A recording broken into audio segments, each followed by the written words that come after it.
Pantinas is a professor at Ivy Tech Community College teaching communication courses, including the dreaded public speaking class, but try not to hold that against her. She is also a part-time blogger writing about her crazy life at the Working Mom Woes, as well as her new adventure into homeschooling at Homeschool Professor. When not busy teaching or writing, she spends every waking and some sleeping moments with her wonderful and supportive husband, Mike, and her two energetic and loving boys, AJ and Nate, and anxiously prepares for the arrival of her daughter, Abby, due in June. Finally, a balance in the testosterone levels in the house. Kate is reading her piece, Shoes On, A Working Mom's Guilt.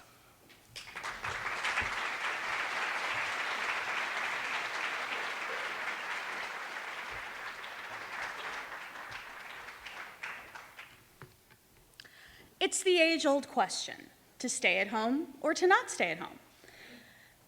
Okay, so maybe it's only been a question for like the past 40 years or so, but it still is a question that many women have to face at one point or another in their lives today.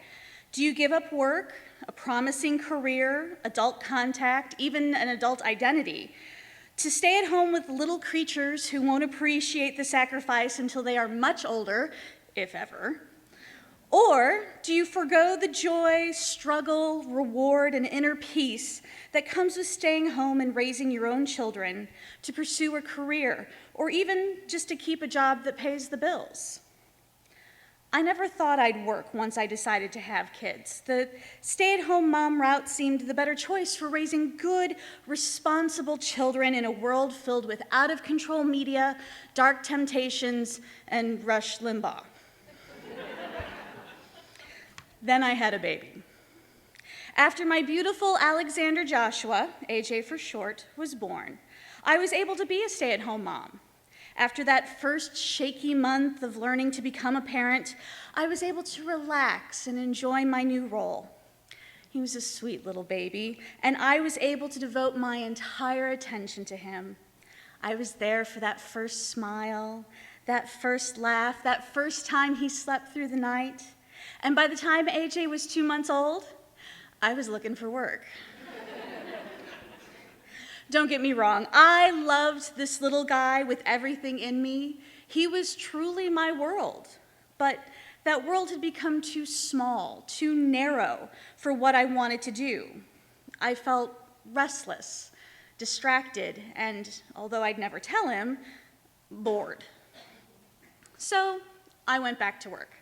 I'd heard the horror stories of the first time mom goes off to work, leaving baby behind, lots of tears and phone calls and constant worrying.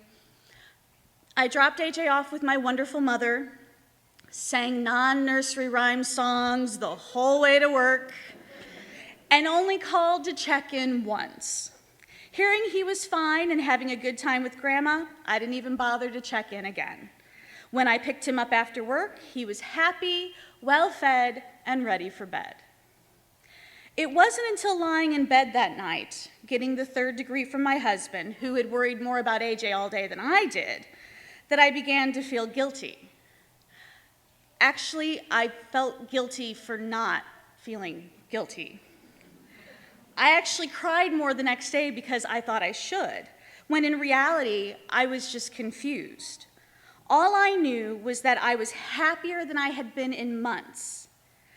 I just wasn't sure if I was shortchanging his childhood for my happiness.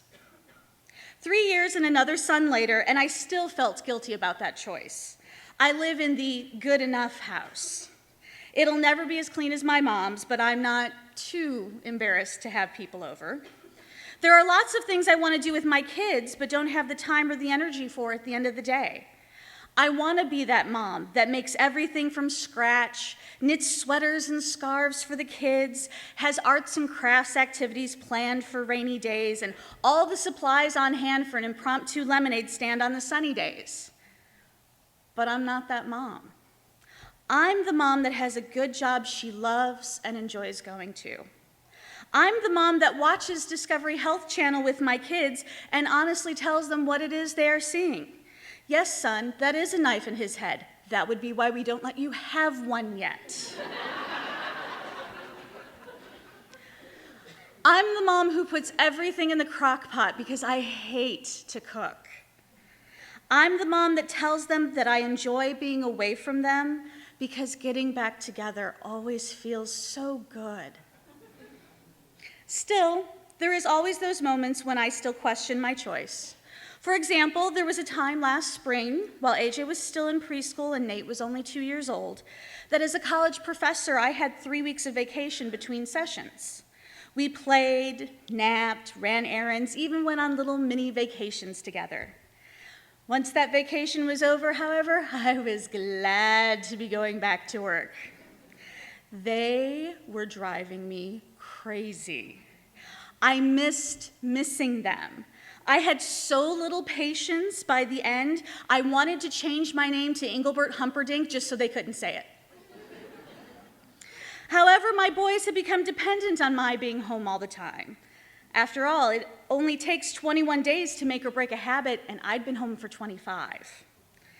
When I left for work that first morning, Nate, in full pathetic mode with big crocodile tears streaming down his face, called after me, shoes on, please, please."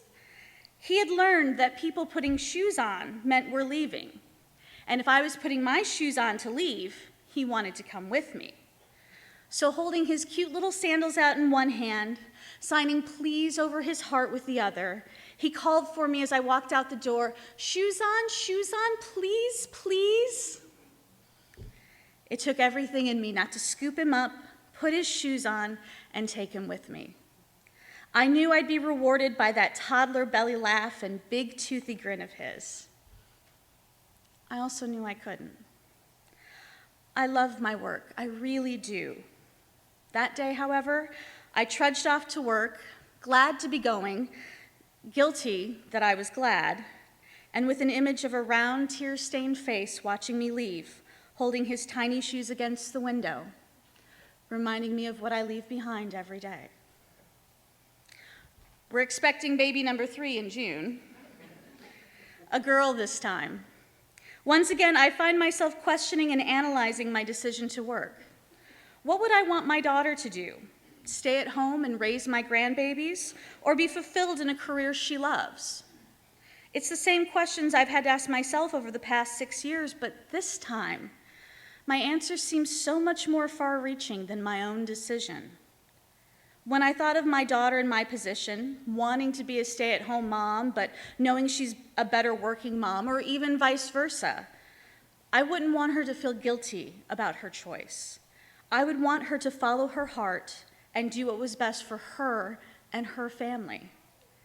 This new perspective has given me a peace I had not known since I decided to go back to work. What would I want my daughter to do? What I should have been doing since the moment I decided to work, to be true to herself.